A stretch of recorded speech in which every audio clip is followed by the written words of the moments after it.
اللہ تعالیٰ کا لاکھ لاکھ احسان ہے کہ اس نے ہمیں جمعۃ المبارک کے اس عظیم دن میں مسجد میں جمع ہونے کا اعزاز عطا فرمایا ہے، اور یہ بھی اللہ تعالیٰ کا ہم پر بڑا احسان ہے کہ اس نے ہمیں مسلمان بنایا اور سرکار دو عالم صلی اللہ علیہ وسلم کی امت میں پیدا کیا۔ اللہ تعالیٰ کا بہت بڑا احسان ہے کہ اس نے نہ تو ہمیں یہودی بنایا، نہ عیسائی بنایا، نہ نصرانی بنایا، نہ ہندو بنایا، نہ بدھ مت بنایا، بلکہ اللہ رب العزت نے ہمیں مسلمان بنایا۔ یہ ہمارے لیے بہت بڑا اعزاز ہے، کائنات میں اس اعزاز سے بڑا کوئی اعزاز نہیں ہے کہ اللہ رب العزت نے ہمیں مسلمان بنایا۔ مسلمان کی بڑی عظمت حدیث پاک میں آتا ہے، آپ صلی اللہ علیہ وسلم نے ارشاد فرمایا، جب بندہ لا الہ الا اللہ محمد رسول اللہ پڑھ لیتا ہے، یہ اسلام میں ایک ایسا کلمہ ہے کہ اس کی ساری زندگی کے گناہ ختم ہو جاتے ہیں، اب وہ بالکل پاک و صاف ہو گیا ہے۔ دیکھیں اسلام اتنی بڑی عظمت اور اتنی بڑی دولت ہے کہ ایک مرتبہ کلمہ پڑھنے سے اس کی ساری زندگی کے گناہ معاف ہو جاتے ہیں۔ اور میرے آقا صلی اللہ علیہ وسلم ارشاد فرماتے ہیں، جس کا آخری کلمہ لا الہ الا اللہ محمد رسول اللہ دخل الجنہ، وہ جنت میں داخل ہوا۔ تو اللہ نے ہمیں مسلمان بنایا، لیکن مسلمان کے مسلمان پر چند حق ہیں، چند حقوق ہیں، وہ ایک مسلمان کے دوسرے مسلمان پر ضروری ہے کہ وہ ان حقائق کو، حقوق کو پورا کرے۔ میرے آقا صلی اللہ علیہ وسلم نے احادیث مبارکہ میں ان حقوق کی وضاحت کی، فرمایا ایک مسلمان کا دوسرے مسلمان پر یہ حق ہے، اگر مسلمان سلام کرے تو اس کے سلام کا جواب دیا جائے، یہ حق ہے مسلمان کا مسلمان پر۔ آپ صلی اللہ علیہ وسلم نے ارشاد فرمایا، افشوا السلام، سلام کو پھیلاؤ۔ میرے آقا صلی اللہ علیہ وسلم نے ارشاد فرمایا، جس کو تم جانتے ہو اسے بھی سلام کرو، جسے نہیں جانتے اسے بھی سلام کرو۔ اور میرے آقا صلی اللہ علیہ وسلم نے ارشاد فرمایا، جب گھر میں داخل ہو تو اہل خانہ کو سلام کرنا، اور اگر گھر میں اہل خانہ نہیں ہے، گھر میں کوئی بھی نہیں ہے، فرمایا پھر بھی گھر میں داخل ہونے کے بعد سلام کرنا۔ تو سلام کا جواب دینا یہ مسلمان پر حق ہے کہ وہ اس حق کو ادا کرے، مسلمان کے سلام کا جواب دینا۔ اور میرے آقا صلی اللہ علیہ وسلم نے ارشاد فرمایا، اگر کسی مسلمان کو چھینک آئے اور اس چھینک پر وہ الحمدللہ کہے اور سننے والا مسلمان اس کو سن لے الحمدللہ کو، تو فرمایا مسلمان پر ضروری ہے کہ وہ دوسرے مسلمان کی چھینک کا جواب الحمدللہ میں یرحمک اللہ کہے۔ یہ بھی ایک مسلمان کا دوسرے مسلمان پر حق ہے کہ وہ اس کی چھینک کا جواب دے۔ اور آپ صلی اللہ علیہ وسلم نے ارشاد فرمایا، مسلمان کے جان کی اور اس کے مال کی حفاظت بھی مسلمان کے ذمہ ہے، جان کی بھی حفاظت کرے اور مسلمان کے مال کی بھی حفاظت دوسرے مسلمان کے ذمہ ہے۔ مسلمان کی جان کتنی بڑی قیمتی جان ہے۔ سرکار دو عالم صلی اللہ علیہ وسلم عرفات کے میدان میں کھڑے ہیں، 1,24,000 صحابہ کی تعداد بھی موجود ہے۔ حضور صلی اللہ علیہ وسلم صحابہ سے سوال کرتے ہیں، میرے صحابہ بتاؤ یہ کون سا شہر ہے، یہ کون سا دن ہے اور یہ کون سی جگہ ہے؟ صحابہ کرام فرماتے ہیں کہ ایک بدی چیز کے بارے میں آپ سوال کر رہے تھے، ہر شخص جانتا تھا یہ مکہ مکرمہ ہے، یہ عرفات کا میدان ہے، عرفات کا دن ہے، حضور ایک بدی چیز کے بارے میں سوال کر رہے تھے تو صحابہ کرام نے فرمایا یا رسول اللہ اللہ اعلم، اللہ اس کے رسول بہتر جانتے ہیں اس سوال سے آپ کی منشا کیا ہے، آپ کیا چاہتے ہیں؟ سرکار عالم صلی اللہ علیہ وسلم نے فرمایا مسلمانوں یہ جس شہر میں تم کھڑے ہو یہ شہر مکہ ہے، اور جس میدان میں تم کھڑے ہو یہ عرفات کا میدان ہے، اور جس دن میں تم کھڑے ہو یہ یوم عرفہ کا دن ہے۔ میرے آقا ارشاد فرماتے ہیں یہ مکہ بھی حرمت والا، یہ جگہ بھی حرمت والی، اور فرمایا جس دن میں تم کھڑے ہو یہ دن بھی حرمت والا۔ پھر میرے آقا صلی اللہ علیہ وسلم ارشاد فرماتے ہیں مسلمانوں کا مسلمان پر حق ہے کہ اس کی جان کی حفاظت کرے، جیسے مکہ حرمت والا، میدان عرفات حرمت والا، یہ دن حرمت والا، مسلمان کا خون بھی حرمت والا ہے۔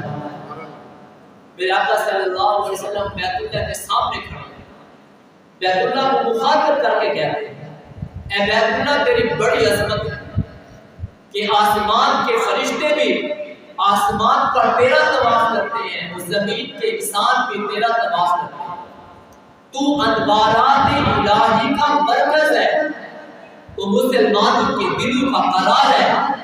یہ بیت اللہ وہ ہے جسے سب سے پہلے فرشتوں نے بنایا، یہ بیت اللہ وہ ہے جس میں مہمان ہونے کا شرف حضرت ابراہیم علیہ السلام کو ملا ہے، یہ بیت اللہ وہ ہے جس کے آنگن میں جنت کا پتھر حجر اسود نصب ہے، اتنی عظمت والا ہے۔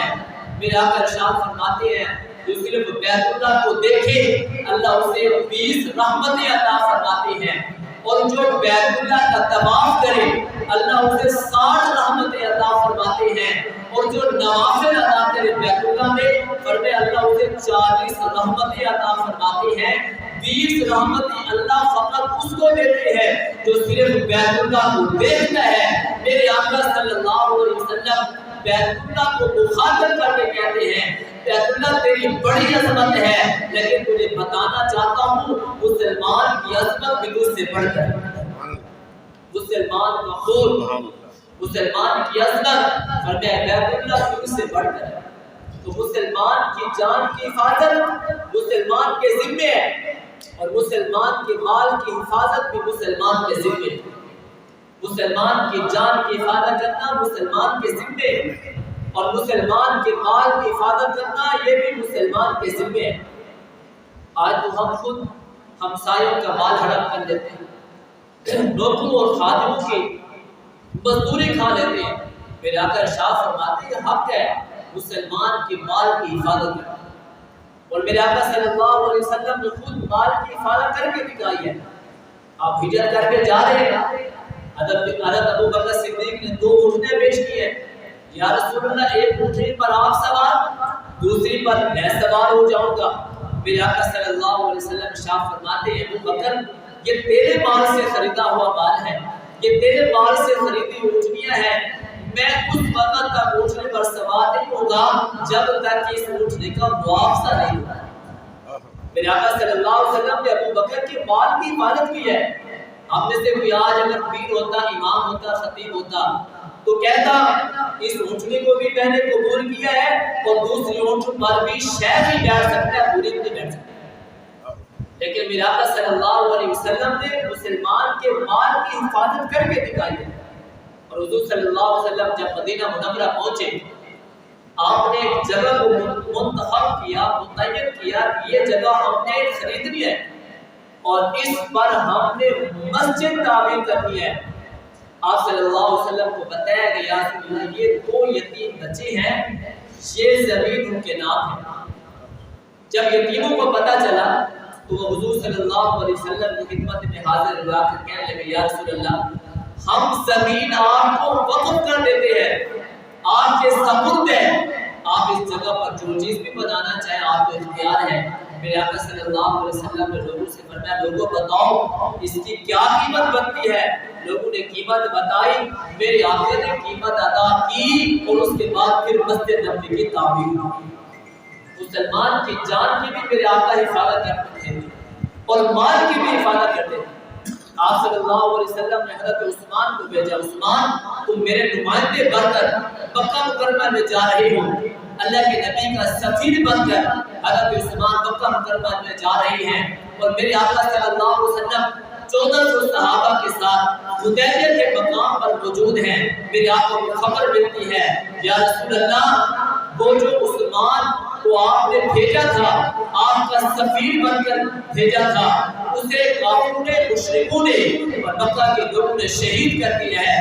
میرے آقا صلی اللہ علیہ وسلم نے 1400 صحابہ کو بلایا، فرمایا میرے صحابہ میرے ہاتھ پر بیعت کرو۔ یا رسول اللہ یہ بیعت کس چیز کی ہے؟ میرے آقا ارشاد فرماتے ہیں ہم اس وقت تک مدینہ نہیں جائیں گے جب تک کہ ہم عثمان کی شہادت کا بدلہ نہ لیں۔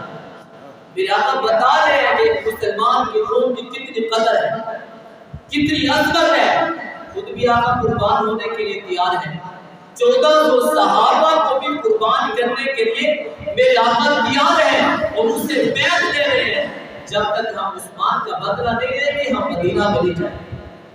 بتایا مسلمان کی جان عظمت والی، مسلمان کا مال عظمت والا ہے۔ میرے آقا صلی اللہ علیہ وسلم مال کی بھی حفاظت کرتے اور جان کی بھی حفاظت کرتے، تو فرمایا مسلمان کا مسلمان پر حق ہے مسلمان کے خون کی حفاظت کرنا، مسلمان کے مال کی حفاظت کرنا۔ میرے آقا صلی اللہ علیہ وسلم نے ارشاد فرمایا مسلمان کا مسلمان پر یہ بھی حق ہے اگر وہ بیمار ہو جائے تو اس کی عیادت کرو، اس کی بیمار پرسی کرو، اس کی تیمارداری کرو۔ میرے آقا صلی اللہ علیہ وسلم خود تیمارداری کے لیے جایا کرتے تھے۔ ایک یہودی بچہ جو حضور کی خدمت میں آتا، میرے آقا صلی اللہ علیہ وسلم کو معلوم ہوا کہ وہ بیمار ہے، آپ صلی اللہ علیہ وسلم صحابہ کے ہمراہ اس کے گھر پہنچے اور اس کی عیادت کی۔ جب میں نبی کا اخلاق دیکھا، میں نبی نے محبت پر لفظ سے کہا اے نوجوان کلمہ پڑھنے مسلمان ہو جا، جنت کا وارث بن جائے گا، جنت کا حقدار بن جائے گا۔ بیٹے نے باپ کی طرف دیکھا، ابا جان آپ کیا کہتے ہیں؟ کیا میں کلمہ پڑھ لوں؟ کیا میں مسلمان ہو جاؤں؟ کیا میں محمد کی رسالت کو مان لوں، اللہ کی توحید کو مان لوں؟ تو آپ اشارہ کرتا ہے بیٹا جو آقا آپ کی خدمت میں آئے ہیں، تیری تیمارداری کرنے کے لیے آئے ہیں، اس کا اخلاق دیکھ کر میں کہہ رہا ہوں میرا بیٹا تو مسلمان ہو جا۔ کلمہ پڑھتا ہے روح نکل جاتی ہے، میرے آقا کے چہرے پہ مسکراہٹ ہے۔ صحابہ پوچھتے یا رسول اللہ مسکراہٹ کس بات کی ہے؟ میرے آقا فرماتے آج میری وجہ سے اللہ رب العزت نے اسے جہنم سے بچا کر جنت کا وارث بنا۔ میرے آقا صلی اللہ علیہ وسلم بیماروں کی تیمارداری فرماتے اور فرمایا مسلمان کا حق ہے کہ اس کی تیمارداری کی جائے۔ آج کتنا افسوس لگتا ہے کہ ہمارے کتنے مسلمان علالت کی حالت میں صاحب فراش میں، کوئی ان کی بیمار کرسی کے لیے عیادت کے لیے جانے کو تیار نہیں، حالانکہ مسلمان کا حق ہے کہ اس کی تیمارداری کی جائے، اس کی عیادت کی جائے۔ آپ صلی اللہ علیہ وسلم نے ارشاد فرمایا جب کوئی مسلمان کسی بیمار کی عیادت کے لیے جاتا ہے، فرمایا صبح کو جاتا ہے تو 70,000 فرشتے صبح سے شام تک اس کے لیے دعائیں مغفرت کرتے ہیں، اس کے لیے دعائیں کرتے ہیں۔ اور اگر کوئی شام کو جاتا ہے تو صبح تک 70,000 فرشتے اس بیمار کی عیادت کرنے والے مسلمان کے لیے دعائیں مغفرت کرتے رہتے ہیں۔ میرے آقا نے اس سے بڑھ کر ایک اور جملہ ارشاد فرمایا، فرمایا جب کوئی مسلمان کسی مسلمان کی عیادت کرتا ہے تو فرمایا جب تک اس کے پاس بیٹھا رہتا ہے گھر نہیں لوٹتا، وہ جنت کے باغ میں رہتا ہے۔ مسلمان کا حق ہے بھائی اگر وہ بیمار ہو جائے تو اس کی تیمارداری کرنا، اس کی بیمار پرسی کرنا، اس کی عیادت کرنا، یہ مسلمان کا حق ہے۔ اور ایک حق علماء نے یہ بھی لکھا کہ مسلمان کا یہ بھی حق ہے اگر وہ بھوکا ہے، اگر وہ پریشان ہے، اگر وہ دکھ درد میں مبتلا ہے تو اس کی بھوک کو مٹاؤ، اس کی خدمت کرو، اس کی پریشانی کو دور کرو۔ آج یہ حق آج ہمیں نظر آ رہا ہے کہ کہ فلسطین کے مسلمان کس بے دردی کے ساتھ شہید ہو رہے ہیں.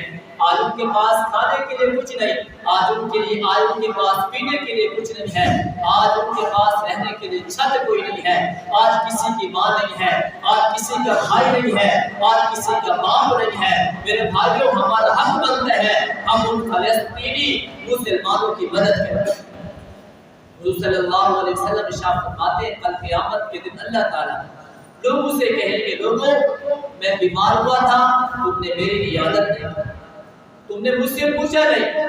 لوگ کہیں گے اللہ آپ تو رب العالمین ذات ہیں, آپ تو بیماری سے ہر عیب سے پاک ذات ہیں. آپ صلی اللہ علیہ وسلم ارشاد فرماتے ہیں اللہ تعالیٰ فرمائیں گے فلاں بندہ مسلمان بیمار ہوا تھا, اگر تو اس کی عیادت کرنے کے لیے جاتا تو مجھے وہاں پاتا, اس کا اجر آج میں تجھے عطا کرتا. پھر اللہ تعالیٰ فرمائیں گے لوگوں میں بھوکا تھا, میں نے پانی مانگا تھا, تم نے مجھے پانی نہیں پلایا تھا. لوگ کہیں گے اللہ آپ تو رب العالمین ذات ہیں, آپ کو پانی کی کیا ضرورت. اللہ فرمائیں گے فلاں مسلمان نے آواز اٹھائی تھی کہ میں پیاسا ہوں, مجھے پانی پلاؤ, تم نے اسے پانی نہیں پلایا تھا. اگر تم نے اسے پانی پلایا ہوتا تو مجھ رب کو وہاں مانے, آج میں تجھے ان کا اجر عطا کروں.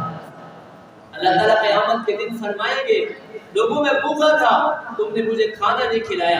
لوگ کہیں گے اللہ آپ تو بھوک سے پاک تھے, آپ کو ان چیزوں کی ضرورت نہیں تھی, آپ ان چیزوں سے پاک ہے. اللہ فرمائے گے خدا مسلمان بھوکا تھا, اگر اسے کھانا کھلاتا تو مجھے وہاں پاتا, اور آج میں تجھے اس کا اجر عطا کروں.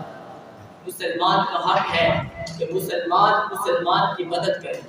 آج ہم مطالبہ کرتے ہیں امت مسلمہ سے کہ فلسطین کے مسلمانوں کی مدد کریں, اور وہ اسلامی ممالک جو انہیں امداد کے لیے ابھی تک راستے روکے ہوئے ہیں ان کو چاہیے کہ وہ راستے کھولیں تاکہ مسلمان فلسطینیوں کی مدد ہو سکے. میرے بھائیوں, آخر میں صرف اتنا کہنا چاہوں گا, کیا ہم اپنے مسلمانوں کے لیے کچھ کر سکتے ہیں؟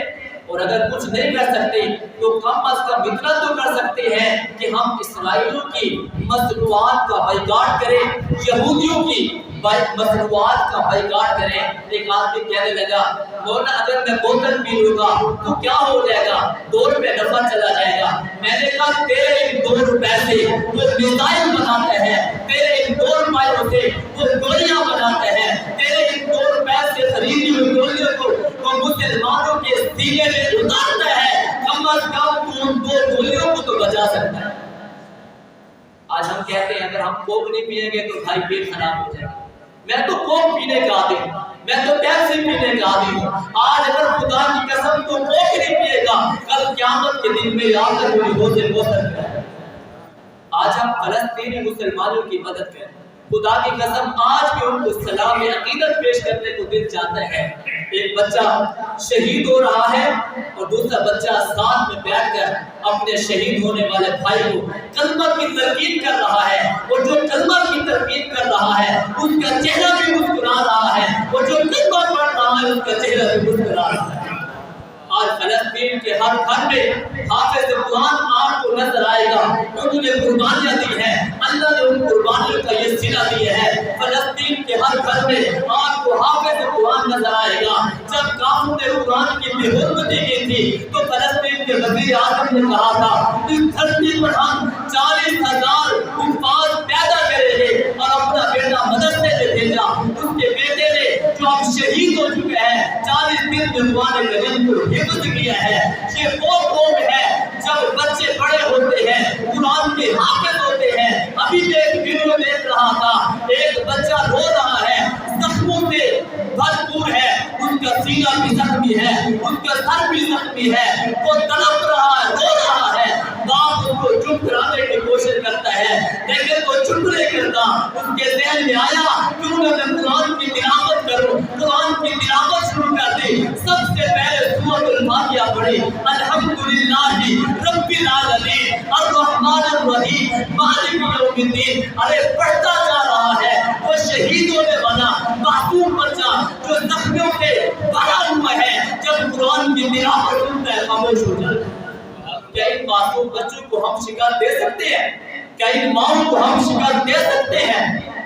کہ ماں اپنے بیٹے کو کہتی ہے میرا بیٹا میں نے تجھے پیدا ہی فلسطین کی خدمت کے لیے ہے، اس کی حفاظت کے لیے میں نے تجھے پیدا کیا ہے۔ ماں کہہ رہی تھی میرا شور چلا گیا کوئی پرواہ نہیں ہے، میرے 4 بیٹے ہیں، میں ان 4 بیٹوں کو مسجد اقصی کی حرمت اور ان کی حفاظت کے لیے قربان کر دوں گی، میں خود بھی قربان ہو جاؤں گی لیکن مسجد اقصی کی حفاظت کرتی رہوں گی۔ کیا ان مسلمانوں کے جذبوں کو شکست دی جا سکتی ہے؟ بابا جو برگر کھانے والے ہوں اور جو قرآن پڑھنے والے ہوں ان کا مقابلہ ہو سکتا ہے، جو زنا کی پیداوار ہوں، جو حلال سے پیدا ہوئے ہوں ان کا مقابلہ ہو سکتا ہے۔ ارے جو رات شب بھر زنا کے اڈوں میں گزارے کیا وہ ان مجاہدین کا مقابلہ کر سکتے ہیں؟ جو رات ہو تو سر سجدے میں رکھ کر اللہ سے مدد کو مانگتے ہیں، بابا جن کے سجدوں پہ عبادت کے چہرے پہ ان کے چہرے پہ ایمان نظر آئے اور جن کے چہروں پہ ظلمت نظر آئے، کیا ان ایمان والوں کا کوئی مقابلہ کر سکتا ہے؟ نہیں مقابلہ ہو سکتا۔ اللہ نے پہلے بھی مسلمانوں کو فتح دی ہے، اب بھی انشاءاللہ مسلمانوں کی فتح ہے، اللہ مسلمانوں کو فتح عطا کریں گے۔ ہمارے ذمہ یہی کام ہے کہ ہم دعائیں کریں، استغفار کریں، اللہ کی تسبیح اور تقدیس کو بلند کریں اور اسرائیلی اور یہودی مصنوعات کا بائیکاٹ کریں۔ اللہ مجھے اور آپ کو